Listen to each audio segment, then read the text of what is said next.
ఉన్న బంగారాన్ని విడిపించి ఆ రోజు ఆన్లైన్ రేటుకే మేము కొంటాం. Sharma gold company. నమస్కారం, వెల్కమ్ టు సుమన్ టీవీ. నేను గీతాంజలి. ప్రస్తుతం మనతో పాటు ఇస్కాన్ నుంచి ప్రణవానంద ప్రభుజీ ఉన్నారండి. ప్రభుజీ గురించి ప్రత్యేకంగా చెప్పాలా, వారు చెప్పేటువంటి మాటలు ప్రత్యేకంగా కృష్ణ భగవానుడు గురించి, అలాగే వారి లీలల గురించి కావచ్చు, ప్రత్యేకించి కొన్ని లైఫ్ లెసన్స్ అనేవి చాలా మందిని వాళ్ళ జీవితంలో డౌన్ అయిపోయినటువంటి సిచ్యువేషన్స్ నుంచి బయటికి రాగలిగాము, అక్కడి నుంచి మేము బయటపడ్డాము అని చెప్పారు. అలాగే ప్రతి అంశం పైన మనకు అర్థమయ్యే రీతిలో వివరిస్తూ ఉంటారు. ఇందులో భాగంగా వారి గురించి తెలుసుకోవాలి, వారి దినచర్య ఏంటనేది కొంతమంది ప్రశ్నలు అడిగారు కామెంట్స్ రూపంలో. అలాగే మీరు ఏవైతే ప్రభుజీ గారి గురించి తెలుసుకోవాలి, వారి మాటల్లో విందామని అడిగారో అవే ఇవాళ ఇంటర్వ్యూలో మనం మాట్లాడబోతున్నాం. ఇంకా ఆలస్యం చేయకుండా ప్రారంభిద్దాం. హరే కృష్ణ ప్రభుజీ. హరే కృష్ణ. ప్రభుజీ, పునర్జన్మలు అనేవి అసలు ఉన్నాయా? ఎందుకంటే రీసెంట్గా జరిగిన ఇష్యూస్లో ఫలానా ఒక వ్యక్తి చనిపోతే కొన్ని సంవత్సరాలకి మళ్ళీ అక్కడ వేరే ప్రాంతంలో వాళ్ళు పుట్టి గత జన్మలో నేను ఇలా ఉన్నాను అని చెప్పి వాళ్ళ ఫ్యామిలీ మెంబర్స్ అందరినీ గుర్తుపట్టడం, ఇలాంటివి కొన్ని ఘటనలు జరిగాయి. ఎప్పుడో విన్నా, ఇప్పుడు లేటెస్ట్గా జరిగేటప్పటికి చాలా మందిలో సందేహం, నిజంగా ఉంటాయి ఆ జన్మలు అనేవి? అవి ఉంటే కనుక మరి దేవుడు కూడా అలాగే జన్మించాలి కదా ప్రతి ఇదిలో. అలా మనం ఎవరినైనా గుర్తించగలమా? అసలు మనం ముందు జన్మ అనేది ఈజీగా తెలుసుకోగలమా అనేది ఇలా చాలా మంది క్వశ్చన్స్ అనమాట. ఏం చెప్తారు? దేవుడు విషయం చెప్తాను. స్వామి ఆల్రెడీ ఆ విషయం చెప్పారు, సంభవామి యుగే యుగే అని. అవును. ప్రతి యుగంలో యుగ ధర్మాన్ని కాపాడడానికి పరిత్రాణాయ సాధూనాం వినాశాయ చ దుష్కృతాం ధర్మ సంస్థాపనార్థాయ సంభవామి యుగే యుగే అని స్వామి అయితే ఇంకా ఎన్నో అవతారాలలో స్వామి వస్తూ ఉంటారు మనందరినీ సంరక్షించడానికి. ఇప్పుడు మనుషుల పట్లకు వస్తాం. మీరు ఒకటి రెండు కాదండి, డాక్టర్ ఐన్ స్టీవెన్సన్, మీరు అందరు టైప్ చేసి చూడండి ఇంటర్నెట్లో. మీరు ఈ ఎప్పుడైతే మీ ప్రవచనం ఈ వీడియో వింటారో, డాక్టర్ ఐన్ స్టీవెన్సన్ ఆయన 2500 కంటే పైగా కేసులు కేవలం పునర్జన్మ సిద్ధాంతానికి సంబంధించిన కేసులన్నీ ఆయన స్టడీలో చేసి ఒక పుస్తకాన్ని తయారు చేశారు. 2500 కంటే ఎక్కువ ఒక్క వ్యక్తి డాక్టర్ ఐన్ స్టీవెన్సన్ అనేవి. ఆయన భారతదేశంలో కూడా ఎన్నో, మీకు ఒక ఆశ్చర్యకరమైన విషయం చెప్తాను. మన ముంబై ఆలయంలో ఒక భగవద్గీత ప్రవచనం జరుగుతుంది అనమాట. భగవద్గీత ప్రవచనం జరుగుతూ ఉంటే డాక్టర్ ఐన్ స్టీవెన్సన్ పునర్జన్మ సిద్ధాంతం గురించి చెప్తున్నారు. ఆయన ఒక స్టోరీ గురించి ప్రస్తావన చేస్తారు. అయితే ఈ ప్రవచనకర్త, భగవద్గీత ప్రవచనకర్త ఆ స్టోరీ గురించి చెప్పారనమాట. అయిపోయింది ప్రవచనం అంతా. అయిపోయాక ఒక వ్యక్తి ఆయన దగ్గర నుంచి నడుచుకుంటూ వచ్చారు. నడుచుకుంటూ వచ్చి, ఏదైతే మీరు స్టోరీ చెప్పారో ఆ వ్యక్తి నేనే అన్నారు. డాక్టర్ ఐన్ స్టీవెన్సన్ ఆయన స్టోరీనే ఆయన పుస్తకంలో రాశారనమాట, ఏ వ్యక్తి అయితే ప్రవచనం అటెండ్ అయ్యారు. అప్పుడు ఆయన మొత్తం చెప్పారు, ఇలా ఇలా అయింది, నాకు పూర్వజన్మలో ఏమేమి గుర్తున్నాయి ఏంటి అన్ని విషయాలు చెప్పారనమాట. ఆయన ఇంకా ఉన్నాడు, ముంబైలోనే ఉన్నాడు, వస్తూ ఉంటారు, గుడికి వస్తూ ఉంటారు. మాట్లాడండి మీరు వెళ్ళి. కాబట్టి ఇలా ఇదేం కొత్త విషయం కాదండి, చాలా విషయాలు. ఇస్కాన్ లోపలనే శ్రీల ప్రభుపాదుల వారి సమయంలో ఒక భక్తుడు ఉండేవారు. ఆయన మళ్ళీ పుట్టి ఒక భక్తురాలుగా అయ్యి శ్రీల ప్రభుపాదుల వారి శిష్యుల దగ్గర నుంచి దీక్ష తీసుకొని ఆవిడ ఇంకా ఉన్నారు లండన్ లో. మళ్ళీ జన్మ ఉన్నట్టే. ఒక వ్యక్తి మనకి అమెరికాలో ట్విన్ టవర్స్ బ్లాస్ట్ అయిపోయింది కదా, అప్పుడు ఆయన ఇన్స్టింటివ్ గా పైనుంచి దుంకేశారనమాట. దుంకేయటంలో ఆయన ప్రాణం పోయింది. నెక్స్ట్ జన్మలో పుట్టేశాక ఎప్పుడు కూడా ఆ ఫ్లైట్లో వచ్చి గుద్దాయి, నేను ఆఫీస్లో పని చేస్తుండే, నేను ఇలా ఫోన్ చేశాను, పైనుంచి దుంకేశాను, అవి ఇవని చెప్తుంటే ఏం అర్థం కావట్లేదు. తర్వాత వీళ్ళు ఆ ఒక వీడియో పరిశీలన, అప్పుడు చాలా మంది వీడియోలు తీయటం ప్రారంభం చేశారు కదా, వీడియోలో తీయటం పరిశీలన చేస్తే ఒక వ్యక్తి నిజంగా పైనుంచి దుంకటం అనేది, వీళ్ళు ఏ ఫ్లోర్ లో నుంచి అయితే దుంకుతానని చెప్పాడు అక్కడ నుంచే పడిపోవటం వీడియోలో క్యాప్చర్ అయ్యింది. ఇంకొక ఇండియాలోనే మనకి ఇంకొక స్టోరీ ఏంటంటే, ఆవిడ ఇలా మా ఇల్లది, మా అత్తగారు వాళ్ళు అక్కడ ఉండేవాళ్ళు, మా భర్త అక్కడ ఉండేవాడు, అది ఇది అని చెప్పేదన్నమాట. వీళ్ళు అసలు ఏమి ఇది చేసుకోక, సరేలే తీసుకెళ్దాం ఒకసారి ఆ ఊరికి అనగానే, ఆ ఊరికి తీసుకెళ్ళగానే పరిగెత్తుకుంటూ ఒకళ్ళ ఇంట్లోకి వెళ్ళిపోయింది, ఇదే మా ఇల్లు పూర్వజన్మలో అని. ఇక్కడ మా అత్తగారు వాళ్ళ అత్తగారు మామగారిని చూడంగానే ఇలా చిన్నపిల్ల కానీ సిగ్గుతో ఒక ఇలా చున్నీని తీసుకొని ఇలా తలపైన వేసేసుకొని దండం పెట్టడం. దాని తర్వాత అదేంటి మన ఇల్లు గుమ్మం ఇలా ఉండేది కదా, ఇప్పుడు ఇలా అయిపోయింది ఏంటి అంటాం.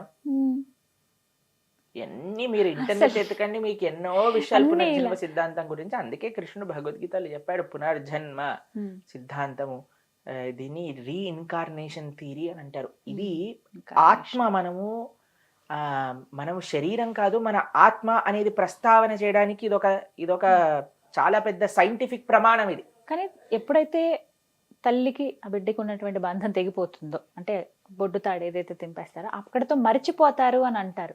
మళ్ళీ ఎలా గుర్తొస్తాయండి ఇవన్నీ కూడా? ఎందుకు గుర్తొస్తాయి, ఎందుకోసం భగవంతుడు ఈ విధంగా కొంతమందిని వదిలేస్తారు అని అంటే, మనం అంత ఈజీగా భగవంతుడి మాట వినే రకాలు కాదు కదా. కాబట్టి కొన్ని ప్రమాణాలు విడిచిపెట్టాలి కదండి.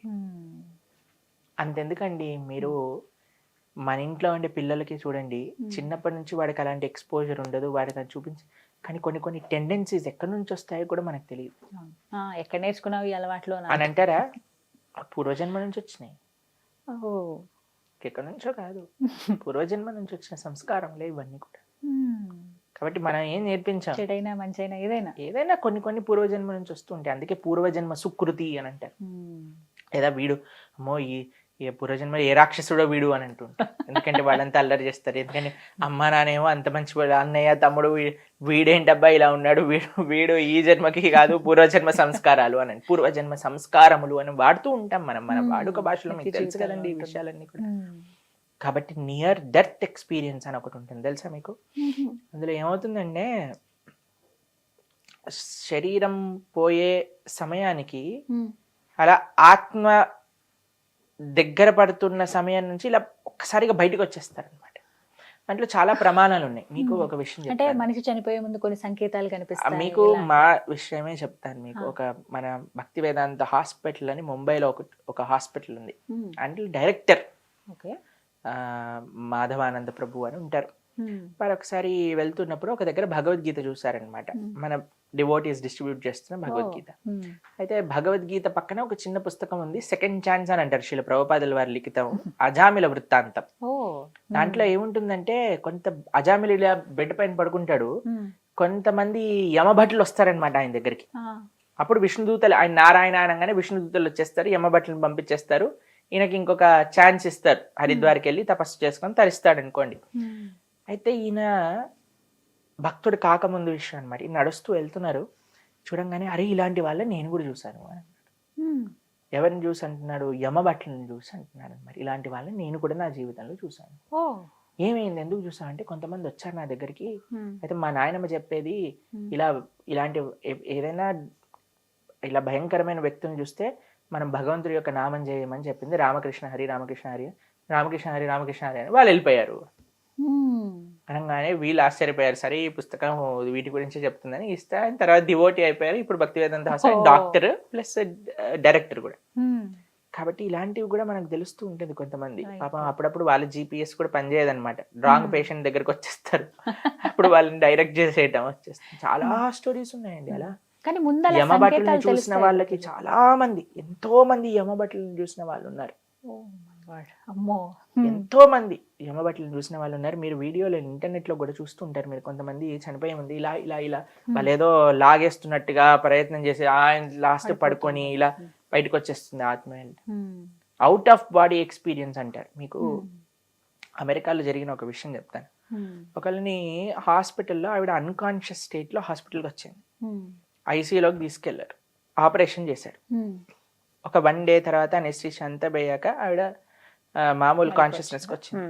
కాన్షియస్నెస్కి వచ్చాక, మీ హాస్పిటల్ టెర్రస్ నుంచి చూస్తే ఎంత పెద్దగా ఉంటుంది, టెర్రస్ పైన ఎంత బాగా ఇవ్వున్నాయి, టెర్రస్ పైన ఒక పార్ట్లో అంతా ఫుట్బాల్ ఉన్నాయి, హాస్పిటల్లో ఫుట్బాల్ ఏం చేస్తుంది, బాటిల్ ఉన్నాయి, బాటిల్ ఏం చేస్తున్నాయి. డాక్టర్లు అందరూ ఎంత షాక్ అయిపోతారు, ఎందుకంటే ఎప్పుడు ఆ టెర్రస్ ఓపెన్ చేయరు, టెర్రస్ ఎప్పుడు కూడా లాక్డ్ ఉంటుంది. సరే అని నిజంగా ఈవిడ చెప్పేది నిజమేనా అని టెర్రస్ తీసి చూసేసరికి ఫుట్బాల్, బాటిల్లు, చెత్త, ఆవిడ ఎలా అయితే డిస్క్రైబ్ చేసిందో అన్నీ అలానే ఉన్నాయి. ఎప్పుడు చూసావు నువ్వు అని అంటే, అదేంటి నేను 2-3 సార్లు టెర్రస్ పైకి వెళ్ళేసి వచ్చాను అని. ఏమంటారంటే అవుట్ ఆఫ్ బాడీ ఎక్స్పీరియన్స్ అంటారు అనమాట. శరీరం ఉంటుంది కానీ ఆత్మ కొద్దిసేపటి వరకు బయటికి వెళ్ళి వచ్చేస్తుంది అనమాట మళ్ళీ. అలా ఉంటుంది. కాబట్టి near death experience, out of body experience, reincarnation, ఇవన్నీ కూడా మనకి ఒక ఆత్మ ఉన్నది. ఇవన్నీ మీరందరూ ఇంటర్నెట్ లో, సరే అందరికి ఫోన్లు ఉన్నాయి, 5G ఉంది, బ్రహ్మాండంగా సెర్చ్ చేసుకోండి.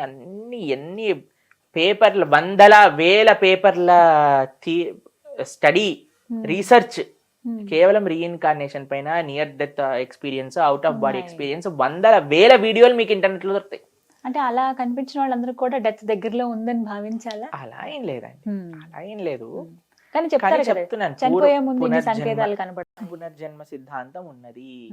సనాతన వైదిక ధర్మం ఏదైతే ప్రస్తావన చేస్తుందో అది ఉండి తీరుతుంది అనడానికి ప్రమాణాలు చెప్తున్నాను. డాక్టర్ ఐన్ స్టీవెన్స్ అనేవి మన ఆంధ్రాలో పుట్టిన ఈయన వైదికుడు కాదు కదా, ఆయన ఎక్కడో పుట్టాడు, అయినా సరే ఆయన ప్రస్తావన చేస్తున్నారు. కానీ పునర్జన్మలు ఉన్నాయి, ఇది నమ్మాలి అందరూ కూడా కదండి. ఏమో ముందు ఇలాంటివి విన్నప్పుడే అనిపిస్తుంది ప్రభుజీ, ముందు జన్మలో ఏమై ఉన్నావో అని. ముందు జన్మలో ఏమై ఉన్నాము అనేది మనం ఇప్పుడు ఏం చేస్తామో దాన్ని బట్టి ఉంటుంది. అంతేనా? మనం ధార్మికంగా కలవటం, మందిరాలకు వెళ్ళటం, ఇది నిజంగా పూర్వజన్మ సుకృతమేగా. అంతే కదా, ఖచ్చితంగా. మమ్మల్ని కలవటం ఏమో కానీ మందిరాలకు వెళ్తూ మంచి ఆధ్యాత్మిక కార్యక్రమాలు చేయడం పూర్వజన్మ సుకృతం అనే చెప్పుకోవాలి. భాగవతోత్తముల యొక్క సాంగత్యం అనేది పూర్వజన్మ సుకృతం లేకపోతే మనకు అయితే మనకి లభించచ్చండి భక్తుల యొక్క సాంగత్యం, ఒక మంచి ధార్మికమైన సేవ చేసుకొని. కానీ దాన్ని సీరియస్గా తీసుకోవాలి. ఎలా మనం సాధనలో ముందుకెళ్ళాలి, ఎలా మన ఆచరణ మార్చుకోవాలి, ఇలా ఎవరైతే ప్రయత్నం చేస్తారో అప్పుడు, ఇప్పుడు మనం అంటాం కదా దీపం ఉన్నప్పుడే ఇల్లు చక్కబెట్టుకోవాలి, అలా మనకి దీపం ఏంటి అంటే ఈ జన్మ, మానవ జన్మ. ఇది ఉన్నప్పుడే మనం ఎలా భగవంతుడి దగ్గరికి వెళ్ళాలి, దేశం కోసం ఏం చేయాలి, సమాజం కోసం ఏం చేయాలి, ధర్మం కోసం ఏం చేయాలి అని పరితపించాలన్నమాట. పరితపించడమే కాకుండా ఆ విధంగా ముందుకు కూడా వెళ్ళాలి. సాధన, సేవ, సత్సంగం, ఈ మూడు చాలా ముఖ్యం. కాబట్టి మనం ఏం భయపడాల్సిన అవసరం లేదు. యమబట్లు, చావు, మరణం. గేయం గీతా నామ సహస్రం. శంకరాచార్యులు గారు భజగోవింద స్తోత్రంలో ఈ విషయం చెప్తారు. ఎవరైతే కించిత గీత గంగాజలపి కనికాపీత సకృతపియేన మురారి సమర్చ క్రియతే తస్య యమేనన చర్చ అంటే, గేయం గీత నామ సహస్రం, గీతను అధ్యాయం చేసేవాళ్ళు, విష్ణు సహస్రనామం చెప్పేవాళ్ళు, గంగా గీత ఆరాధన చేసేవాళ్ళు, గోవిందుడి యొక్క నామం చెప్పేవాడు, వారికి క్రియతే తస్య యమేనన చర్చ అని అంటారు. అటువంటి వాడు యముడు గురించి మాట్లాడుకోవాల్సిన అవసరం లేదు, ఎందుకంటే యముడు వాడి దిక్కు కూడా రాడు. చాలా చక్కగా చెప్పారు ప్రభుజీ. హరే కృష్ణ. హరే కృష్ణ.